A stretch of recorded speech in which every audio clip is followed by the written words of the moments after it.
Be not glad at the misfortune of another, though he may be your enemy. A slender acquaintance with the world must convince every man that actions, not words, are the true criterion of the attachment of friends. If to please the people, we offer what we ourselves disapprove, how can we afterwards defend our work? Let us raise a standard to which the wise and honest can repair. The rest is in the hands of God. Overgrown military establishments, which, under any form of government, are inauspicious to liberty, and which are to be regarded as particularly hostile to republican liberty. The great rule of conduct for us, in regard to foreign nations, is, in extending our commercial relations, to have with them as little political connection as possible. It is substantially true, that virtue or morality is a necessary spring of popular government. The rule, indeed, extends with more or less force to every species of free government. I hold the maxim no less applicable to public than to private affairs, that honesty is always the best policy. Death the abyss from where no traveler is permitted to return. Gentlemen, you will permit me to put on my spectacles, for I have grown not only great, but almost blind in the service of my country. March 15, 1783.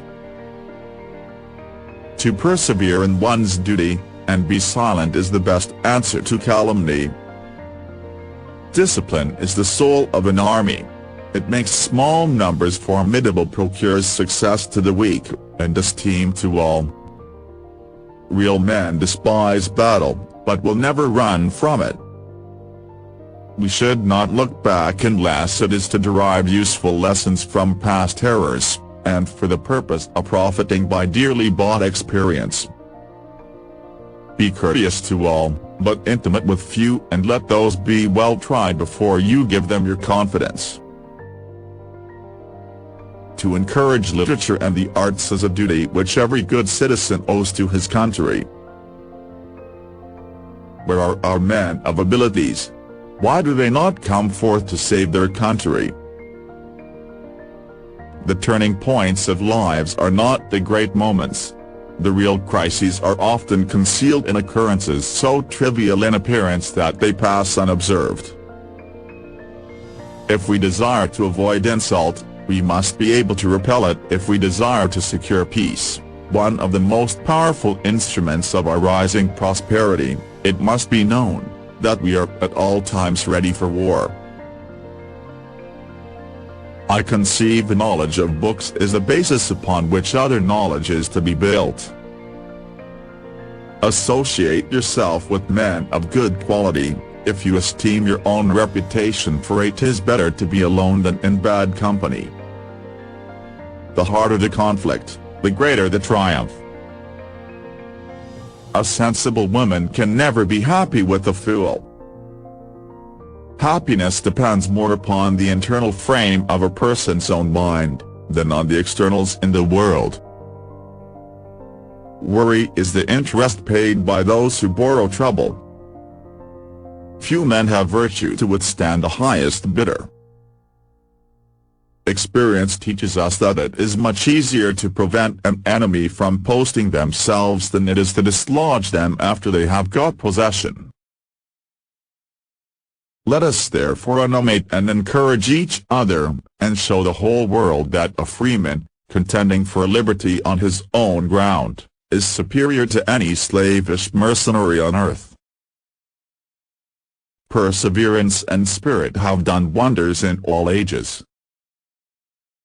Guard against the impostures of pretended patriotism. Labor to keep alive in your breast that little spark of celestial fire called conscience. Paper money has had the effect in your state that it will ever have, to ruin commerce, oppress the honest, and open the door to every species of fraud and injustice.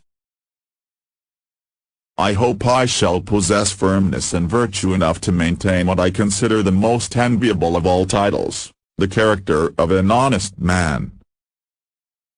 99% of failures come from people who make excuses.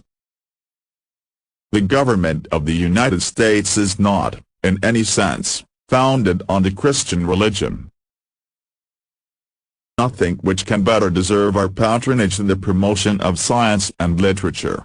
Knowledge is in every country the surest basis of public happiness. Human happiness and moral duty are inseparably connected. My mother was the most beautiful woman I ever saw. All I am I owe to my mother. I attribute my success in life to the moral, intellectual and physical education I received from her. If freedom of speech is taken away, then dumb and silent we may be led, like sheep to the slaughter.